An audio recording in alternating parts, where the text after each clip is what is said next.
So part 2 of our habits presentation. In the last section, we talked about what a habit was and why it's so important. And this section, we're going to talk about how to build good habits. So just as a reminder, this 4-part process encompasses what a habit really is. Number 1 is a cue, number 2 is a craving, number 3, the response, and finally number 4, the reward. So now we're going to talk about how we can take this and make it work for us a little bit more. Like right now when it's on the board, it's just kind of an abstract, generalized concept. How do I take this information and apply it to everyday life? Okay, well let's give some examples. So the cue, if we're going to make this habit, we want the cue to happen, right? If we want it to happen, it needs to be obvious. When things are obvious, you are more likely to start a habit with them. Now, we go to number 2, the craving, right? How can we help this part out? Well, we can make this as appealing as possible. The more appealing we can make this thing, this habit we're trying to do, the more likely we are to stick with it. If we can get to the response, how can we help the response section out? Well, we can make it a little bit easier, right? Remember, the body prefers ease and simplicity. If I can make whatever the response is easy, simple, fast, I'm more likely to do it, especially in the long run. And if I can make it through those first 3 stages, the reward I need to make as satisfying as possible.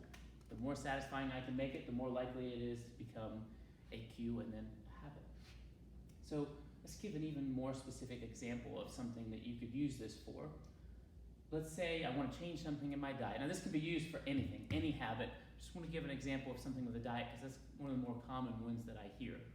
If I wanted to add, say, spinach into my diet, say I've tried for years, I just can't seem to get it in there, how can I use this process to help that? Okay, well, the first part has to be obvious. So the spinach can't be in the back of your fridge, right, where it just stays there for a couple days, you remember it once or twice, and then it goes moldy, it goes stale. So it needs to be in the front of your fridge, right? Remember, this is my big habit. The cookies don't need to be in the front of the fridge, the spinach needs to be in front of the fridge. Okay, I have to see it. If I'm at work a lot, maybe I need to bring spinach with me at work. Wherever I'm going, it needs to be in my immediate environment. That way I'm seeing it constantly. Maybe you even have it as the background on your phone. I don't know, maybe you've got a picture of your kids holding a bag of spinach on the background of your phone. Whatever it is, you need to see it. You need to be reminded of it. You need to be inundated with it. A lot of times this and other habits could even just be as simple as being around and being associated with people that have the same habit. If I'm around people that eat a lot of spinach, spoiler alert, studies show I'm probably going to be more likely to eat spinach. I've created an environment that's conducive to that. So part 2, how do we help the craving out for spinach? How do I make spinach more appealing? Well, maybe I add some dressing that I like that goes with the rest of my diet. I might be more likely to crave the dressing and thus have the spinach. You can also make it more appealing by reminding yourself and giving yourself reminders of what you're trying to get out of it. If you're trying to change your body and your body composition, maybe you have a picture of somebody. Maybe you say Russell Crowe is known for eating spinach and I want to look like Russell Crowe in Gladiator. Maybe I've got a picture of Russell Crowe sitting in front of the spinach. That's a good way to make it appealing. Now, then we go to step 3, the response. How do I make eating spinach easy? Well, we already talked about having it in your environment, right?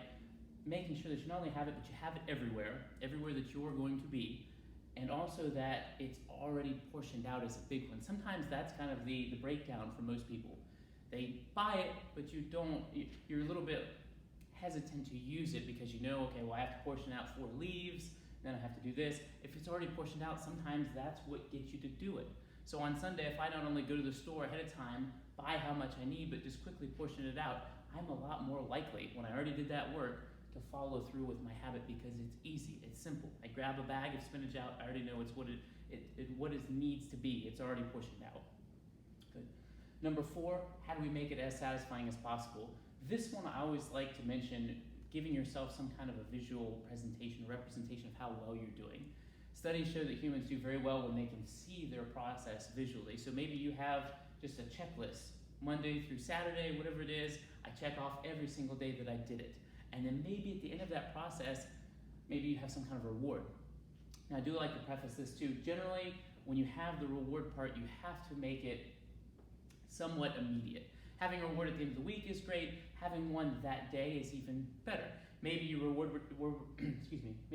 yourself with something else that you're allowing, maybe you have your favorite show on every day, whatever, you reward yourself with that. Well, if I didn't eat spinach, I don't get this reward.